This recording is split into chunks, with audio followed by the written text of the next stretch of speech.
Assalamualaikum warahmatullahi wabarakatuh. Waalaikumsalam warahmatullahi wabarakatuh. Apa kabarnya pagi hari ini anak-anak? Alhamdulillah baik. Di pertemuan kali ini Bapak akan sedikit memaparkan tentang tohar. Namun yang nanti akan Bapak bahas tentang tohar, hadas, najis, dan hikmah dari tohar itu tersebut. Namun sebelumnya, alangkah baiknya marilah kita bermunajat bersama kepada Allah Subhanahu wa Ta'ala dengan harapan apa yang akan kita pelajari hari ini bisa mendapatkan berkah, bisa mendapatkan ilmu yang bermanfaat di dini wa dunya wal akhirah. Amin amin Allahumma Amin. Berdoa dimulai. Bismillahirrahmanirrahim. Rabbi shrah li sadri wa yassir li amri wahlul 'uqdatam min lisani yafqahu qawli. Rabbana zidna ilman nafi'an wa taqabbal wa sallallahu alaihi wa sallam wa rahmatullahi. Allahumma tarbu barakatuh Allahumma tarbu barakatuh Allahumma tarbu barakatuh ya man la ya'lamu min sallallahu alaihi wa sallam. Berdoa selesai. Di pagi hari ini, di pagi yang terakhir ini, Bapak akan menerangkan tentang tohoroh yang artinya bersuci. Namun sebelum Bapak menerangkan tentang tohoroh ini, sedikit Bapak akan mereview ingatan kalian tentang pelajaran minggu yang lalu. Kira-kira masih adakah yang ingat tentang pelajaran minggu yang lalu? Saya, Pak. Oh, silakan. Pelajaran minggu yang lalu menerangkan tentang makanan halal dan haram. Alhamdulillah. Jadi di antara kalian masih ada yang ingat tentang pelajaran minggu yang lalu. Pelajaran minggu yang lalu itu menerangkan tentang makanan yang halal dan juga makanan yang haram. Di sini ada yang ingat apa itu makanan halal? Saya, Pak. Oh, silakan. Makanan yang halal ialah makanan yang diperbolehkan oleh syara. Seperti contoh, semua makanan yang baik, tidak kotor dan tidak menjijikkan, serta binatang yang hidup di dalam laut baik dalam air, seperti contoh dalam air laut ataupun air tawar. Dan juga semua makanan yang tidak diharapkan oleh Allah Taala serta Rasulnya dan juga para ulama. Nah, ini adalah kriteria dari yang namanya makanan halal. Contohnya seperti dimakan kalian sehari-hari. Ikan, ayam, bebek. Juga makanan yang berdasarkan hidup di laut. Hidup di laut seperti kepiting, apa itu lagi? Cumi-cumi. Itu juga dinamakan makanan halal. Sekarang perbandingan dari halal itu pasti ada yang namanya makanan haram. Masih ada yang ingat apa itu makanan haram? Saya, Pak. Silakan. Makanan yang haram adalah makanan yang dilarang oleh syara, seperti daging babi dan bangkai. Segala makanan dan minuman yang buruk, makanan yang menjijikkan dan kotor, dan binatang buas dan binatang. Ini review dari pelajaran kalian yang minggu lalu tentang makanan haram. Makanan haram itu yang menjijikkan. Hewan kalau bertaring buas itu kan membahayakan bagi tubuh kita, bagi jiwa kita. Maka itu diharamkan oleh Allah. Jadi semuanya yang halal ini bergizi, yang haram ini ada mudarat. Contohnya seumpamanya kalian makan daging babi.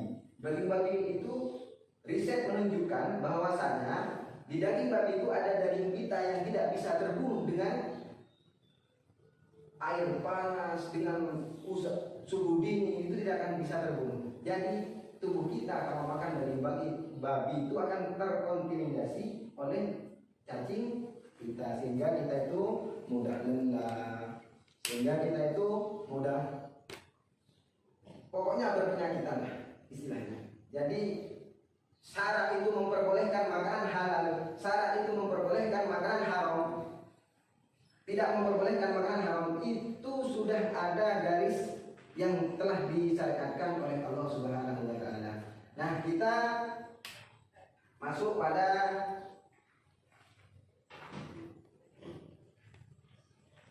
pelajaran materi hari ini tentang tohroh. Namun sebelumnya saya ingin mengetahui kehadiran kalian. Mengetahui keadaan kalian melalui absensi ini, saya mulai dari Fitriatul Rohmah. Hadiroh. Anissa Fitria. Hadiroh.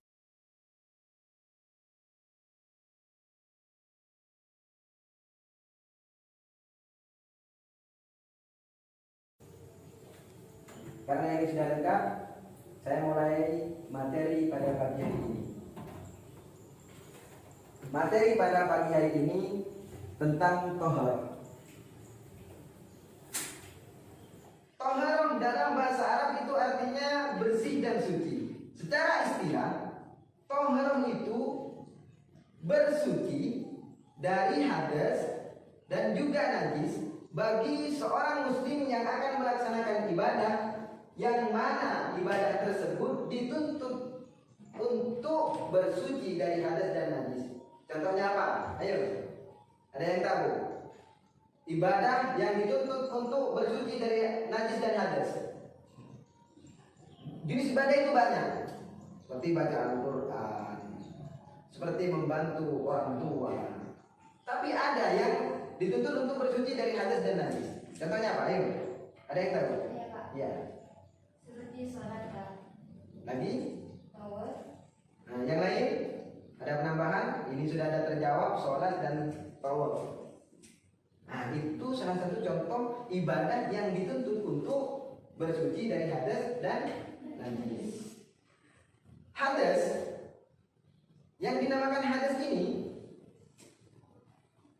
keadaan seorang muslim yang tidak suci atau berhadas apabila melakukan ibadah itu tidak sah ibadahnya. Itu pengertian hadas. Hadas ini terbagi menjadi dua. Ada hadas kecil, ada hadas Besar. Adakah yang tahu tentang hadas kecil? Apa? Tentang hadas kecil ini, keadaan seseorang yang tidak suci dikarenakan keluarnya suatu barang atau keluarnya sesuatu dari dubur dan kubur. Contohnya BAB, yang lain kentut, yang lain kencing. Pokoknya setiap sesuatu yang keluar, apabila mengeluarkan sesuatu dari lubang yang dua ini, maka kita diwajibkan harus bersuci dengan cara berwudu atau tayamum. Nah, setelah ini penjelasannya, saya akan menggunakan video visual yang akan menampilkan tentang bagaimana itu tohar, bagaimana itu najis, pengertiannya najis, pembagiannya najis, pembagiannya tohar. Melalui video visual ini silahkan kalian amati, silahkan kalian cermati, silahkan kalian diskusikan, dan nanti kalian presentasikan atau maju ke depan menjelaskan apa itu tohar, apa itu najis, dan apa itu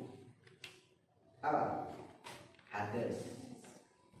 Nah, di sini saya ingin melihat kalian, membuat kelompok dulu. Kira-kira saya yang akan membuat kelompok atau kalian? Ayo. Saya akan membuatkan kelompok, apa kalian membuat kelompok sendiri? Kami. Silakan. Terus melalui berhitung atau bagaimana? Langsung tuju berarti ya. Siapa saja yang kamu tuju? Yang golongan sini, kelompok 1. Yang sini, kelompok 2. Yang sini.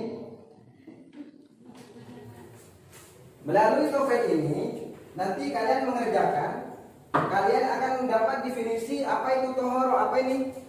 Nanti kalian diskusikan saya kasih waktu setelah melihat video, mengamati video, mencermati isi video, kalian mengamati, kalian mencermati, kalian akan menjelaskan di depan apa itu tentang tohor, bersuci dari hadas dan najis dan hikmahnya.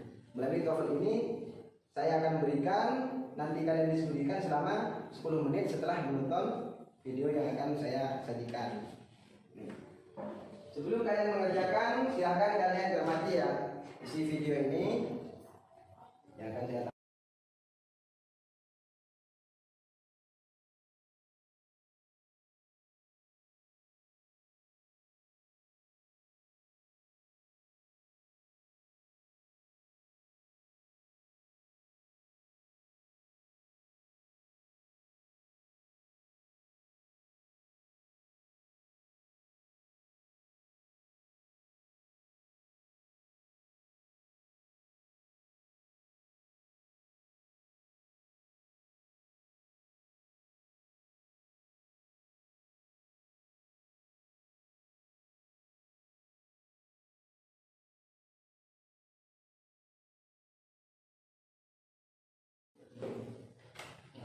Demikian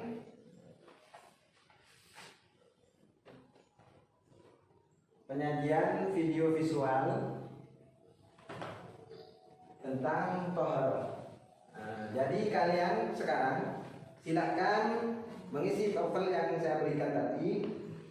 Saya kasih waktu 10 menit. Silahkan kalian diskusikan berdasarkan nomor-nomor yang ada di TOEFL itu. Nanti kalian akan menjelaskan bagian kalian ini di tohar tentang apa. Bagian grup A, grup B, grup C, atau kelompok A, kelompok B, kelompok C itu di bagian apanya? Apakah di bagian bersuci dari najis? Apakah pembagian najis atau hadas? Nanti kalian berdasarkan nomor yang telah saya bagikan tadi, silahkan demonstrasikan atau jelaskan ke depan. Silahkan, saya kasih waktu 10 menit.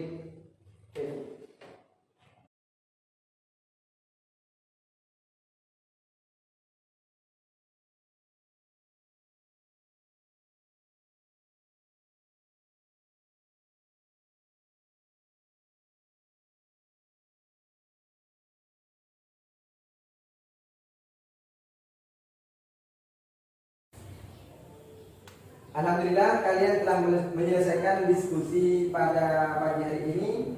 Jadi dari pelajaran yang telah kalian peroleh tentang tohar ini, kalian sudah mengamati video, kalian sudah mendengarkan apa itu tohar, kalian sudah menyaksikan bagaimana cara mensucikan bersuci dari tohar. Pembagian tohar itu menjadi berapa? Kalian sudah mengetahui, kalian sudah berdiskusikan. Silahkan pada pagi hari ini kalian jelaskan dengan sejelas-jelasnya tentang tohar ini. Nah, jadi karena kalian ada 3 kelompok, saya kelompokkan di nomor itu atau di materi kali ini itu menjadi 3 kelompok dari tohar, dari ciri-ciri najis, dan juga cara mensucikan najis. Saya mulai dari kelompok A. Siapa yang mewakili dari kelompok A? Silakan.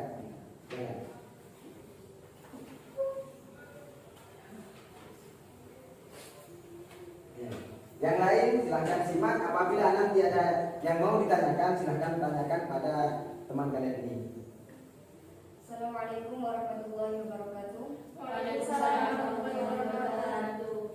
Saya perwakilan dari kelompok saya, yang mana saya akan menyampaikan hasil dari diskusi kami, yaitu tentang definisi dari tohar dan hadas. Apa yang dinamakan tohar? Tohar itu dibagi 2, yaitu tohar secara bahasa dan tohar secara istilah. Adapun definisi dari tohar secara bahasa yaitu bersih dan suci, sedangkan tohar menurut istilah yaitu suci dari hadas dan najis ketika seseorang akan melaksanakan ibadah yang mana seseorang tadi dituntut untuk suci dari hadas dan najis.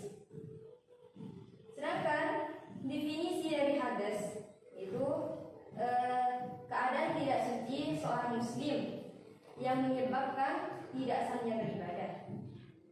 Dan hadas itu dibagi menjadi dua bagian, yaitu satu hadas kecil dan hadas besar. Adapun yang dinamakan hadas kecil, keadaan tidak sucinya seseorang disebabkan keluarnya sesuatu dari jalan dua, yaitu kubur dan dubur, seperti kentut dan BAB.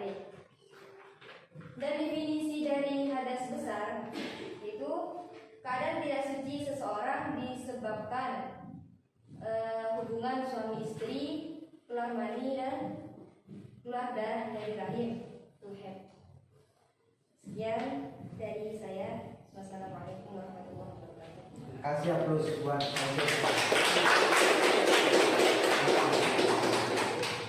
sambil kita menghela nafas. Dari kelompok 1 sudah menyelesaikan dengan gambarnya menerangkan tentang bahasa toharo, istilah toharo, dan juga perbedaannya antara hadas kecil dan hadas besar dan pengertiannya tentang hadas.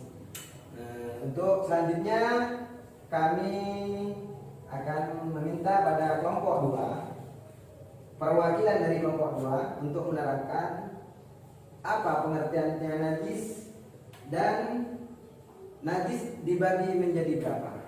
Silakan, siapa yang mau? Silakan. Dalam sekian najis kita stop.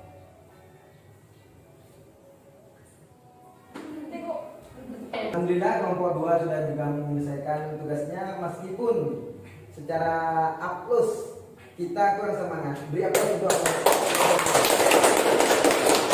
saya juga di kelompok 3, yang mana kelompok 3 ini akan menjelaskan bagaimana cara mensucikan najis mukhaffafah, najis mutawassithah, dan juga najis mughalladah. Siapa perwakilan dari kelompok 4 ini? Saya, Pak. Silakan, ayo. Silakan diperhatikan teman kalian yang akan mempresentasikan tentang najis, cara menyucikan najis mukhaffafah, mutawassithah, mughalladah. Silakan. Assalamualaikum warahmatullahi wabarakatuh. Saya perwakilan dari grup. Sekian dari saya. Assalamualaikum warahmatullahi wabarakatuh.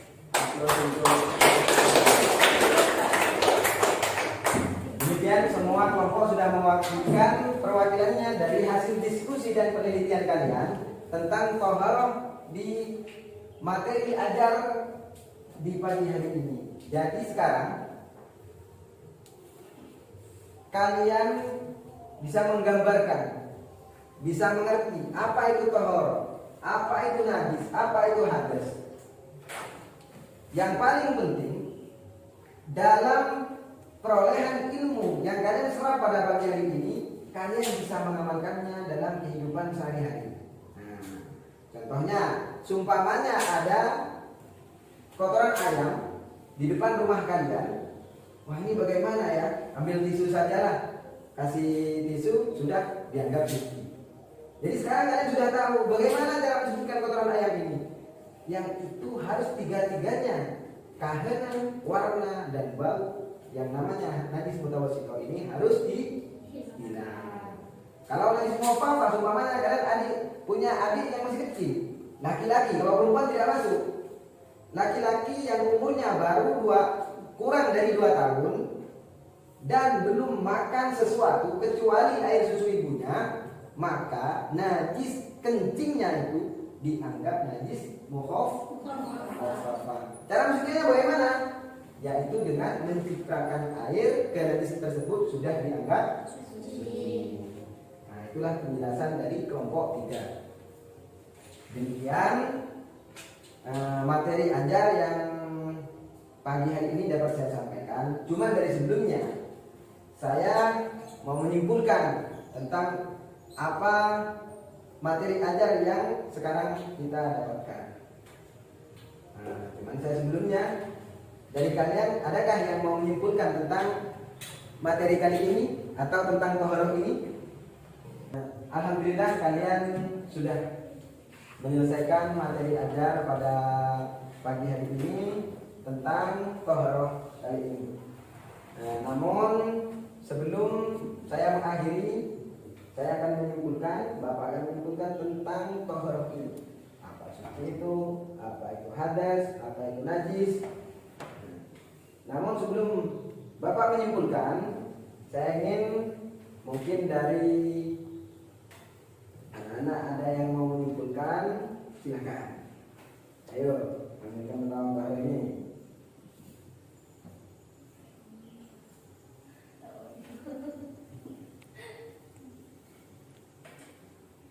Ambian. Langsung saya Pak. Saya Pak. Pengertian toharoh secara bahasa adalah bersih dan suci. Secara istilah adalah suci dari hadas dan najis. Ketika seseorang akan melaksanakan ibadah yang dituntut, yang mana di dalam suatu ibadah tersebut dituntut dalam keadaan suci dari hadas dan najis, seperti halnya sholat. Nah, ini teman kalian telah menjelaskan sedikit mengulas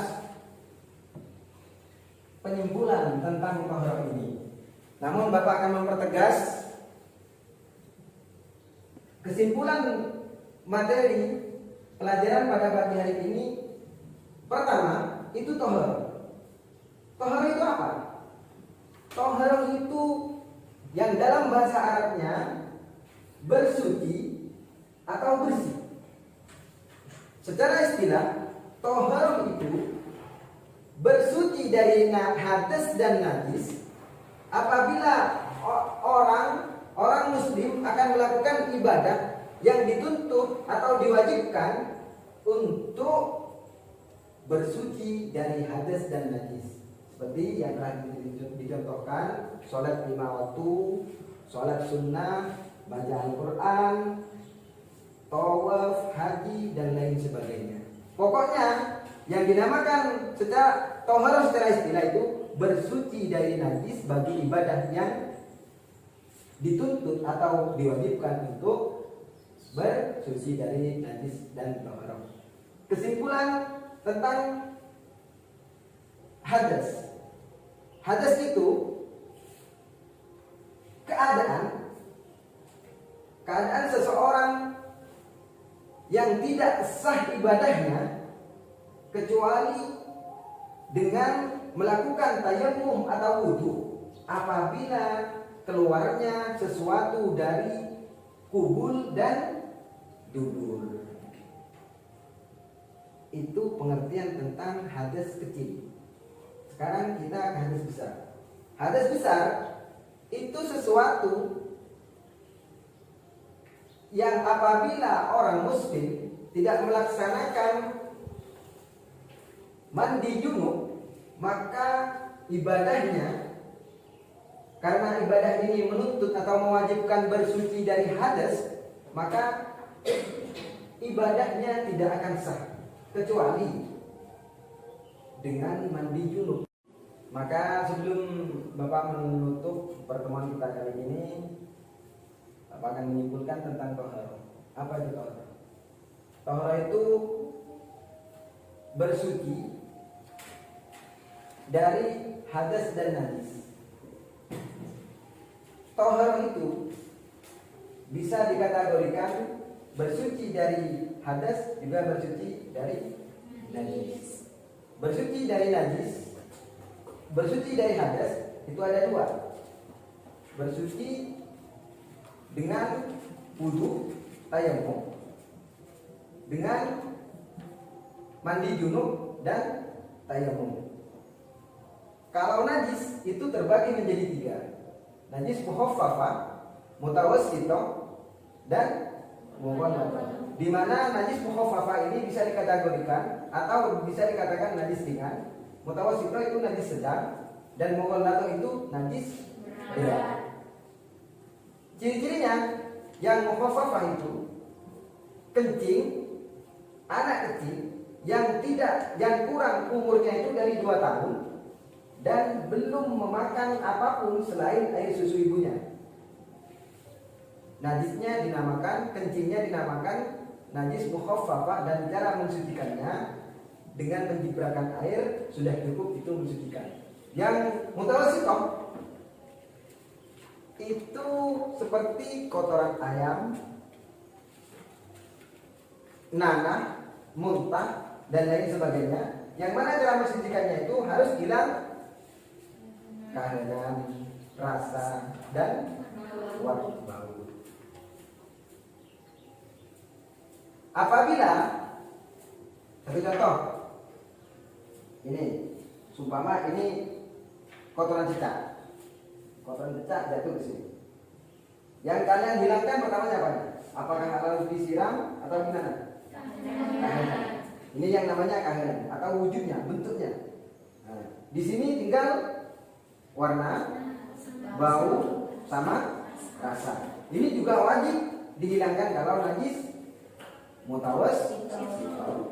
Apabila yang nomor 3 itu najis mughalladah. Najis mughalladah itu najis yang ada di anjing dengan babi.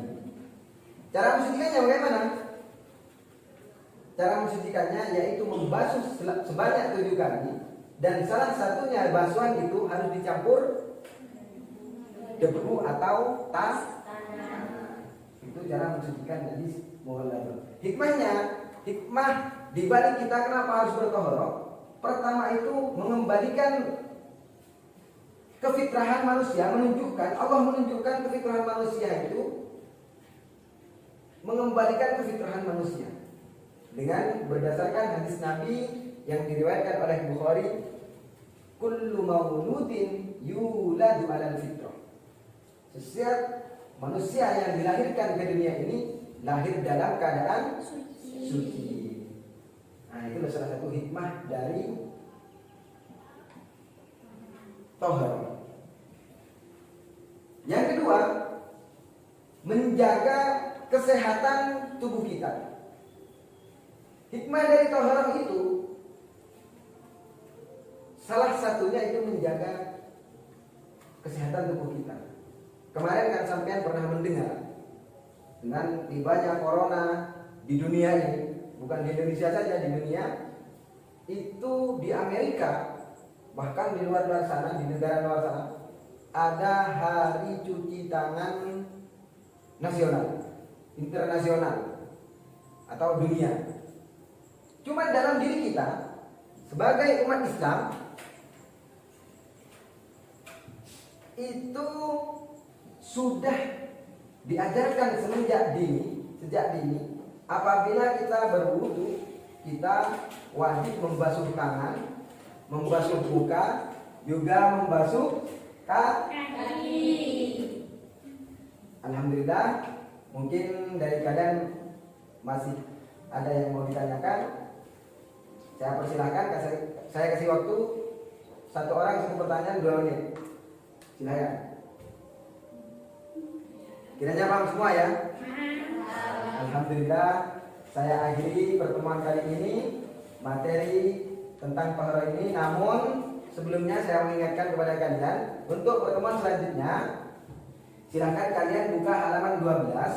Kalian baca-baca di rumah, kalian cari-cari di Google apa itu tentang istinja. Nomor 12 yang menerangkan tentang istinja. Pertemuan selanjutnya kita akan membicarakan atau menjelaskan tentang istinja.